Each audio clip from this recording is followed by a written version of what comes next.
In this particular tutorial, I am going to explain you one-way ANOVA. So I'm going to explain you what are the business scenarios where we apply ANOVA. Then I'm going to talk about what is the theoretical foundation of ANOVA. So from where does it arise? From where does it come?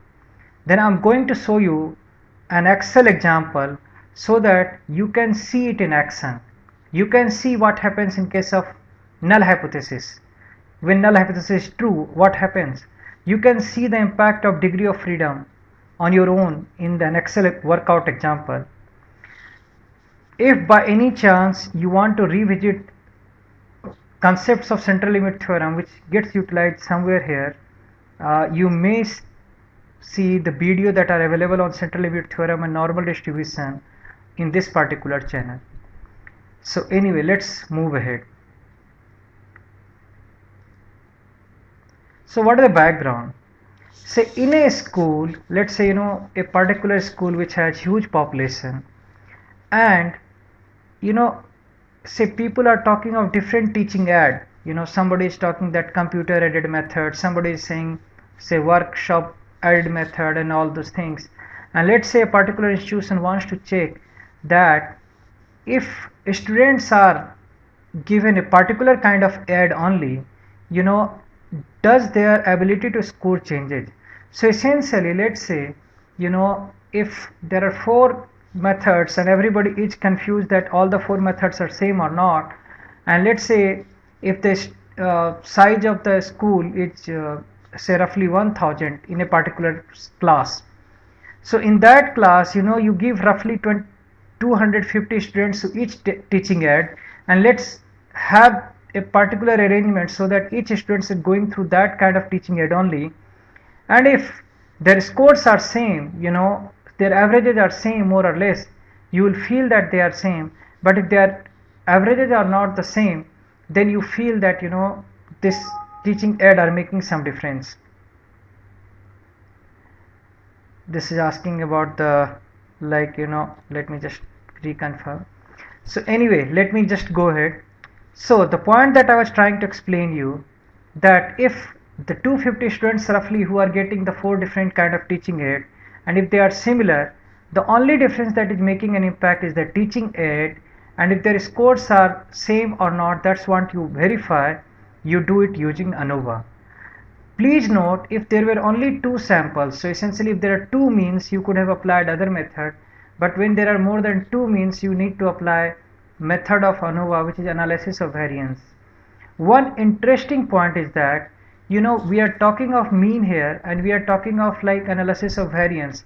You must be wondering that when people are talking of the mean, that okay, the mean of the 250 students that are coming in four groups are different or not, why I'm talking of analysis of variance. And I'm going to explain you that very quickly. But right now let me give you more example where you apply it. Say suppose like this you have understood. If suppose there are four scientists who have come up with a different kind of gasoline, and everybody is claiming that my gasoline is damn good. So how do you check it? Let's say that we got roughly 200 bikes, almost all are the make of 2011 and almost in good condition, and you take 200 bikes for each 5 kind of gasoline, and you empty the whole like fuel tank, filling, and then you start and measure the mileage. Let's make sure as much as possible that the impact is only of the gasoline. So essentially you are taking one variable at a time, impact is of gasoline, and you calculate the mileage. If the 5 mileages that you will be getting for those 5 groups are the same or not, if you want to compare, if you want to know, ANOVA is the right technique. Similarly, suppose if different doctors are claiming that their particular medicine, or different research organizations are claiming their particular medicine has a different impact on children's height, again like you do it using ANOVA. So what is so consistent in all these things? If you take a look, the independent variable what is making an impact is categorical. So essentially here there are 4 different teaching aids. Here there are 5 different gasoline brands, and what is consistent is that the variable, the dependent variable, is numeric one. So score is numeric, mileage is numeric.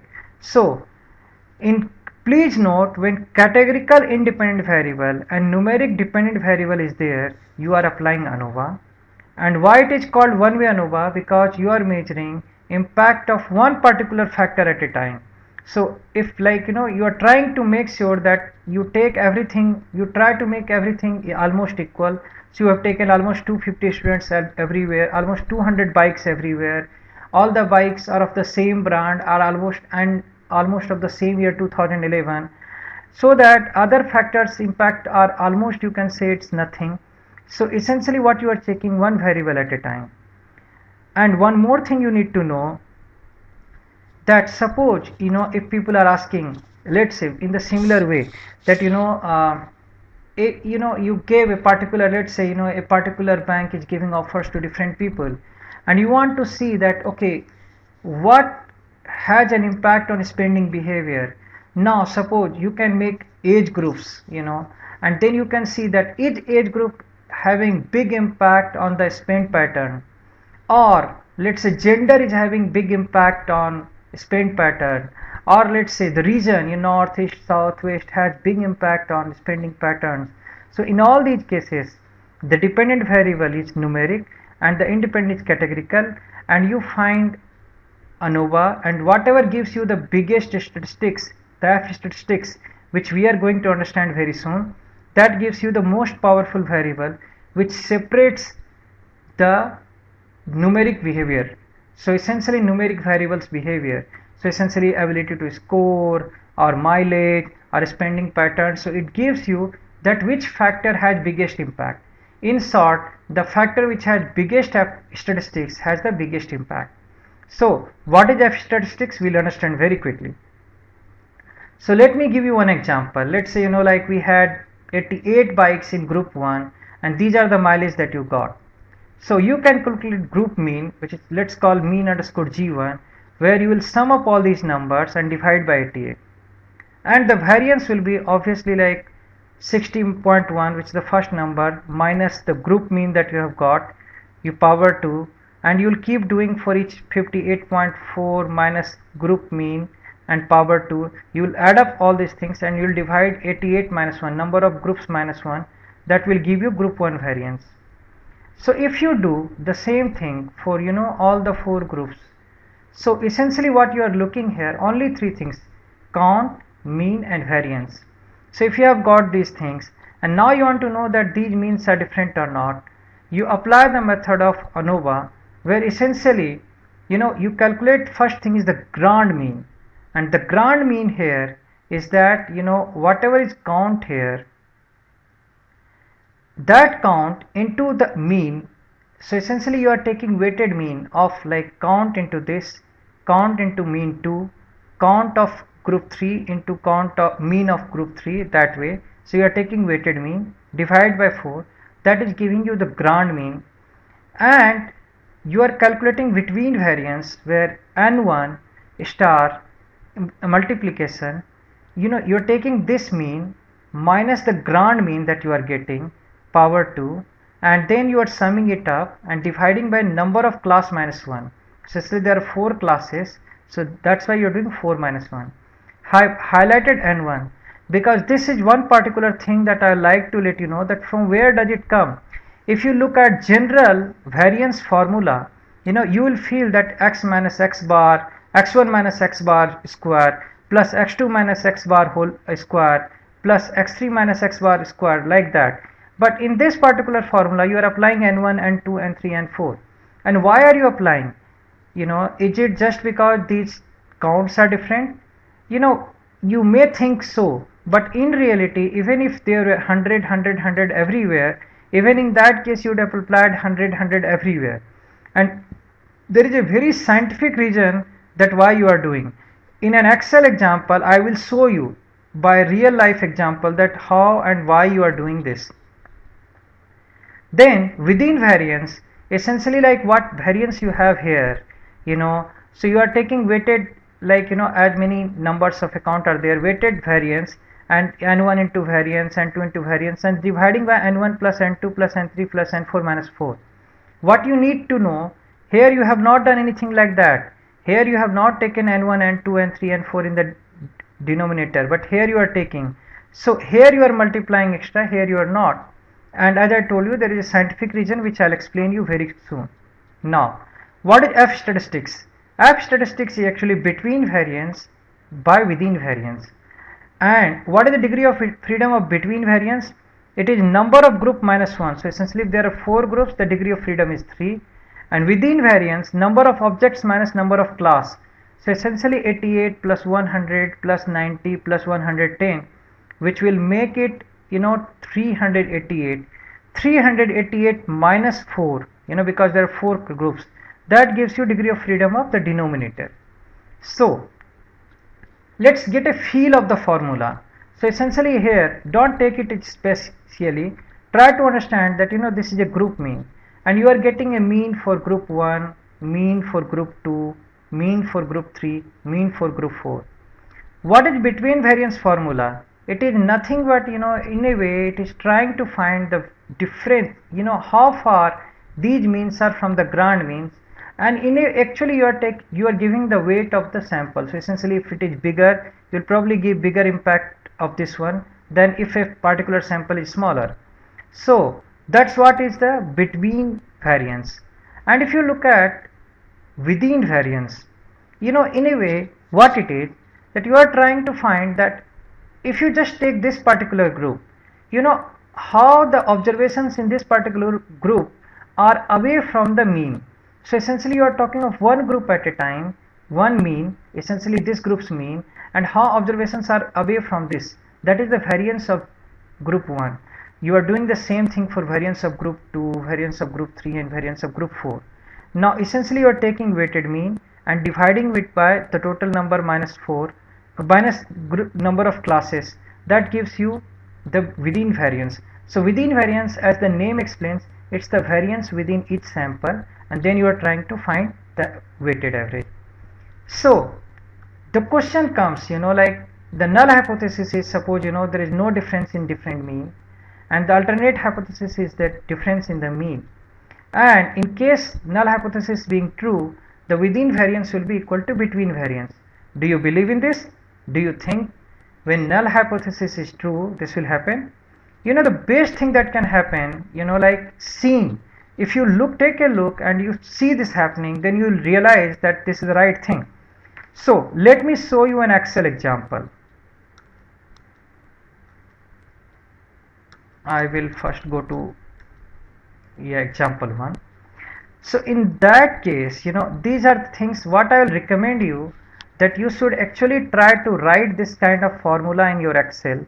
You can take a look 100 into rand, and and try to see that, okay, like if you take a look at this kind of formula, and if you repeat this thing in Excel, what is happening. So here I had produced these numbers, and I have gone to row 50,060. These are 50,051. So I have populated roughly 50,000 observations with random number. These random number generally generates number between 0 to 1, and because you are multiplying with 100, you are essentially getting number between 0 to 100, or rather I should say 0 to 100, right? Now what is the variance of this particular observation that you are getting? If you take a look, it is B10 to B50060. If you remember, I have dragged the formula till that, right? If you take a look till where I have dragged the formula, that's what it is, 50,060. So if you take a look of the variance that you are getting, you get a variance of raw number. Let's call it group A. Now I have written a tricky formula which you can take a look. I have gone to row 59, and put a formula. This formula you can take a look of indirect. What it does, that if at all, like I put 40, it will give me the average of 40 numbers, 20 above, 20 below.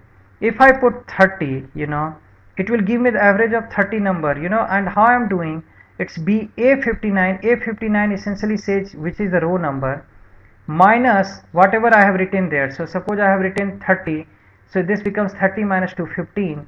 So this goes 50 minus 15, so essentially 35, and then it goes 50 plus 15, which becomes 50 plus 15 becomes, it makes it 65.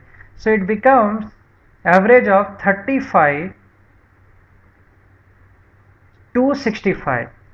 And one thing, like if you take a look, if I have taken 40 sample size, essentially I'll be getting 41 there, right? 41 sample size. If I'm putting 40 here by this formula, essentially ultimately that how many accounts I'm taking there is 41, because you start with 50, go 50 minus 15 and 50 plus 15, 50 minus 15.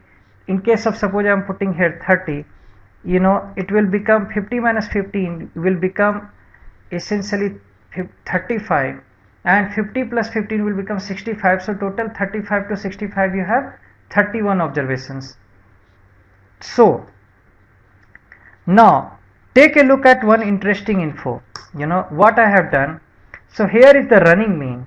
Though ideally it should be like distinct mean, and these are overlapping, like first 15, then remaining 15. That's how it is going, right, till the time I put 30. So essentially it's rolling. 30 is taking, then let's say if it is taking this way, then the second one will start one below this and will go 30.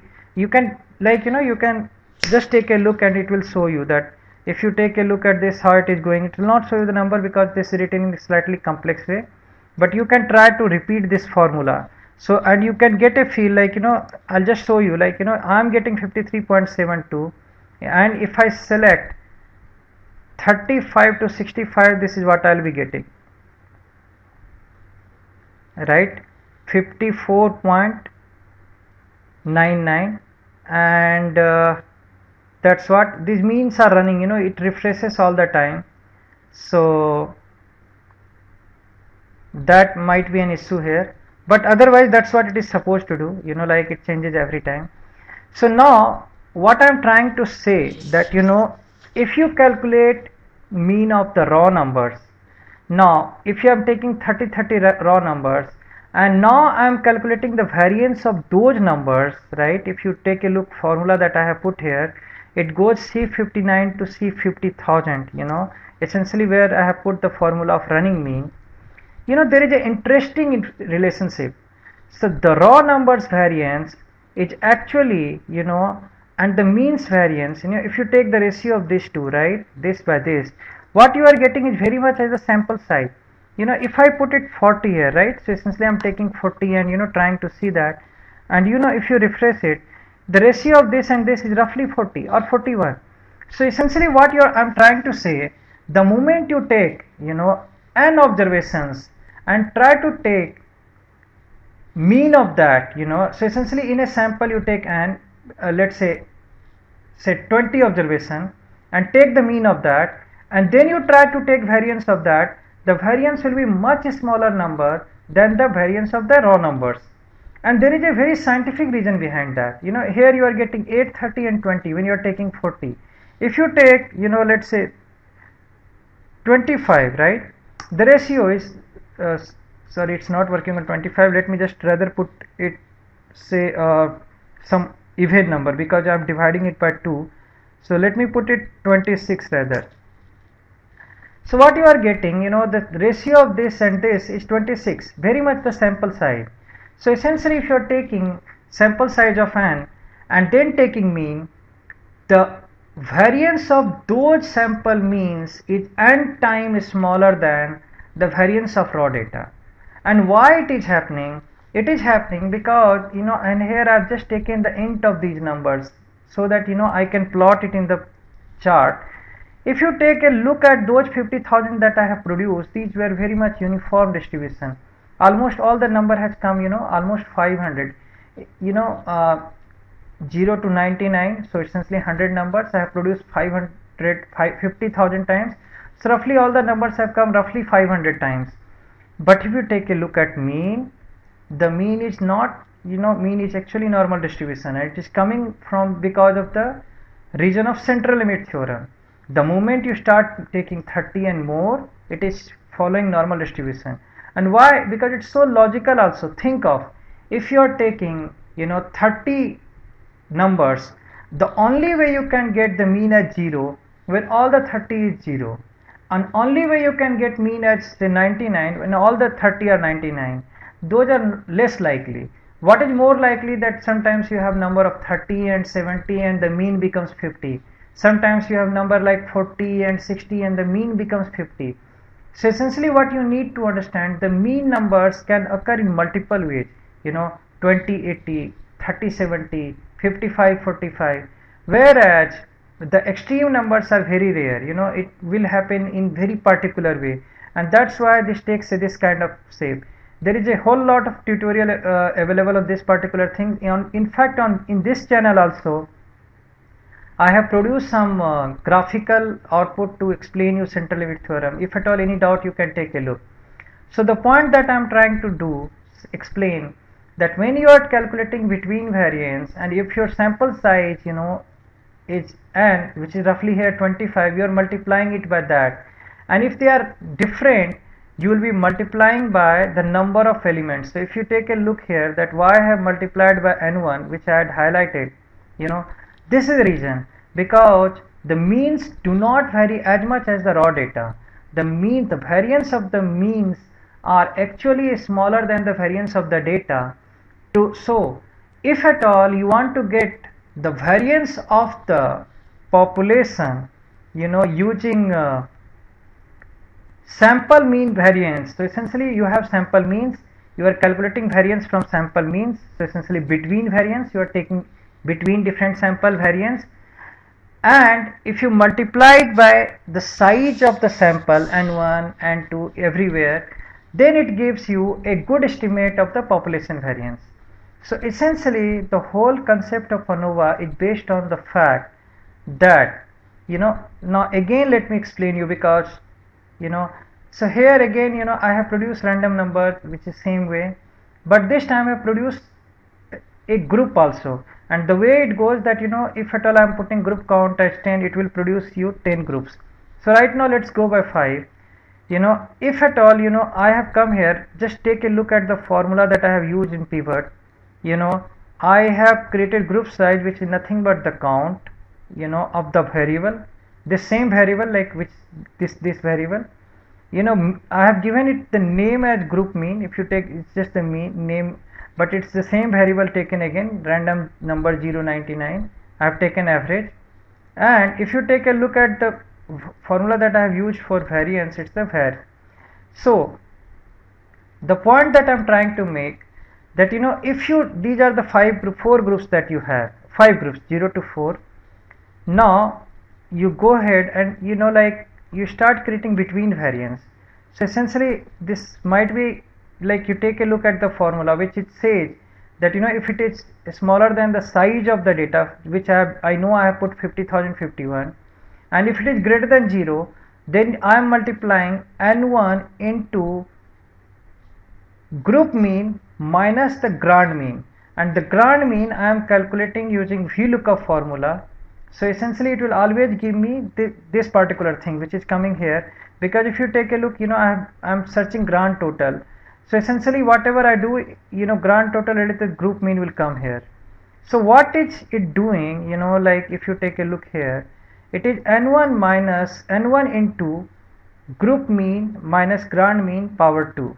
So essentially it's n1 into the typical formula x minus x bar kind of thing, square 2. That's what is happening.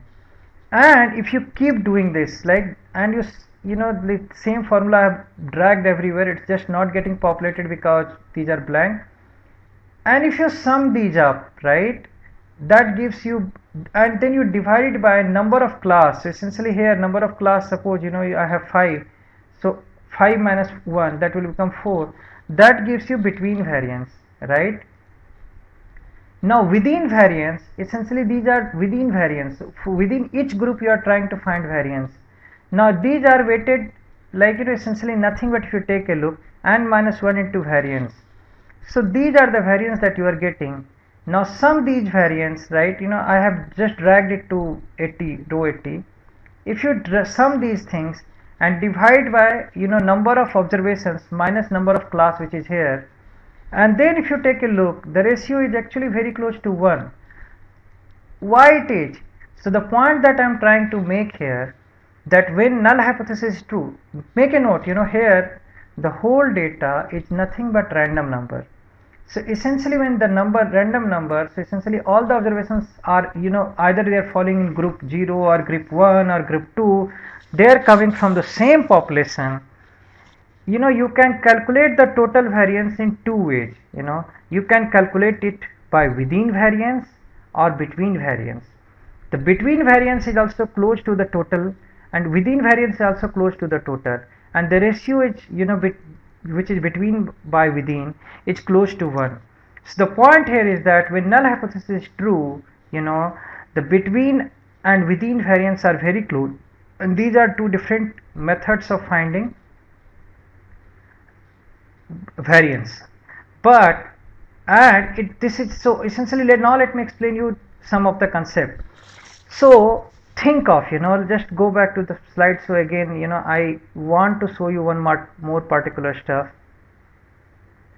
So if all the data is coming from the same population, so you feel they are lying in group 1 or group 2 or group 3, it hardly makes a difference. If they are getting teaching at 1 or teaching at 2 or teaching the 3, doesn't make a difference.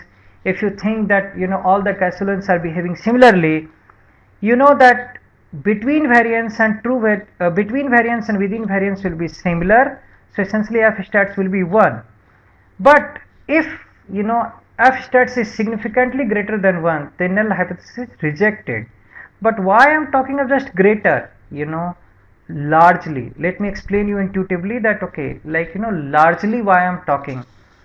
So think of that okay, in a program where the mileage essentially, let's say a particular gasoline is damn good. So if all other gasolines are giving you very much, let's say 60 60 60, and if I put this, say this axis represents the number, so all the means will be 60 60 60 60, and if one mean is actually suppose 90, mileage is 90, so what will happen, the between variance will increase because the mean will go shift somewhere here between 360 and 190. So between variance will increase, but suppose if within variance, which is supposed to be very much just like variance, you don't know the reason because you are taking all 2011 bike, all of the same make, same company, so you don't know the variance. So in that case the between variance has increased, but within variance will not, because they will actually be within, so essentially what will happen, this has, suppose in that same axis, one will be distributed around 90 and other 3 will be distributed around 16.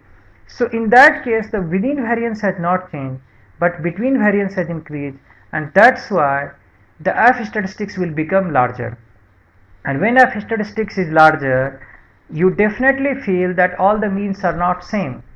So one interesting info, that I kept on talking about average. I want to know averages are same or not, but we were able to do it through variance. And the whole fact is that if the between variance is same as within variance, then the averages are same, but if they are not, averages are not the same. And we had seen by an example. Now let me show you the impact of the, and I have explained you why the numerator will be bigger if there is real impact. Now let me explain you the impact of degree of freedom.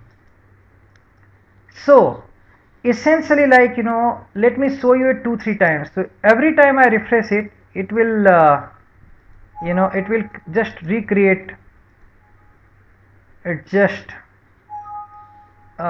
it is supposed to refresh all the time. Let me, it's just not refreshing right now.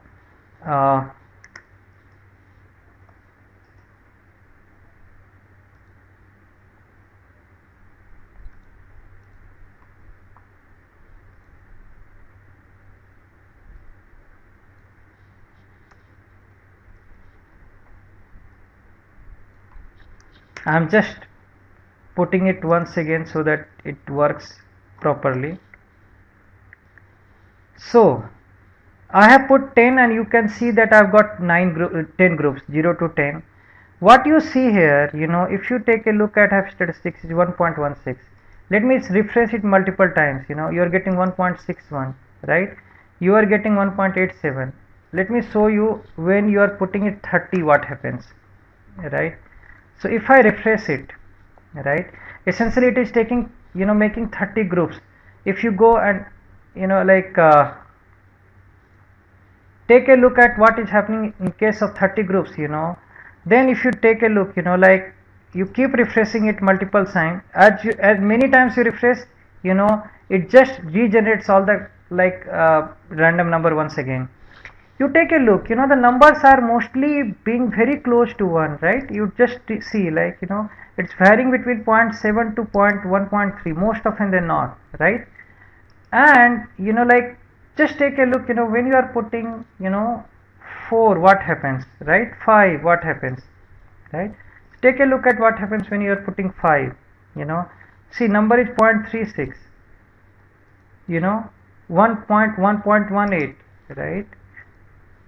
1.05. Refresh it again. So essentially every time it is generating around 2.08. So what you need to understand, when you're taking too many groups, the between variance and within variance are expected to be more closer. But when you're taking a smaller number of group, this between variance and within variance can be different, more different. So essentially the ratio will be more volatile when there are a smaller number of group, and when there are more number of group, this ratio will be less volatile. What is the degree of freedom of upper one? Is the number of class. What is the degree of freedom of the below one? Is the number of observations minus number of class. In this case, the degree of freedom of the denominator is, and you can take a look at this formula also, you can read this, keep as a reference. In this case, the degree of freedom of the denominator is 50,051 minus 5, because these are group count, so it is roughly 50,046. Whereas what is the degree of freedom of numerator? It is number of class minus 1. So these are 5 groups minus 1, 4. So one more thing that I want to let you know, let's say I will go for degree of freedom, let's take any degree of freedom, for degree of freedom 4. When your degree of freedom of the upper group keeps increasing, so essentially when you're talking of bigger and bigger group size, in your 4 groups you're taking 30 groups, your threshold decreases. If you take a look at when these are 120, you have 120 groups and 120, essentially this this axis is degree of freedom of lower, so essentially denominator, if it is 120, which is as good as infinity, and it is as good as infinity because it is 50,046. In that case, the moment you have number of groups are increasing, your threshold keeps decreasing. So the point is that when you are taking too many groups, suppose 120 groups, there is a very less chance that for 95 confidence interval it's saying 1.35. So what it is telling you, that if you are making 120 group and you have 120 groups, total number of observation at least 240, because 240 minus 120 will give you 120. So if you have say 120 groups, maybe of 2 to each, and 240 total observations, in that case the chances of between variance and within variance, going above 1.35 is just 0.5%. So if you have higher degree of freedom, your threshold reduces. If you have a lower degree of freedom, threshold increases. So in short, let me recap once again. In case null hypothesis is true, the between variance and within variance will be same. However, this between by within variance is volatile because of degree of freedom. Degree of freedom is largely defined by the numerator, which is number of class. When number of classes are more, degree of freedom is more, and this ratio is less volatile. In real life scenario, you will not have too many groups. So essentially you have 5, 7, 10 groups. In those cases, you get a threshold based on this particular table. This is which is for 95% confidence. So essentially your upper, let's say, degree of freedom is 5, and below degree of freedom is largely expected to be 120 or more, infinity, because obviously if you're dealing with large data, this is how it will happen. So the moment, and suppose your degree of freedom is 5, so essentially you have 6 groups, and if it crosses 2.29, the ratio that you calculate, you will call it significant, which will means that out of 100 times, 95% of the times you will be sure that this particular, these means are not the same. So essentially different groups are behaving differently. I will recommend you to subscribe to this channel so that you can get to updates, and also if at all if you have some comments, feel free to write. Thank you very much. Thanks for your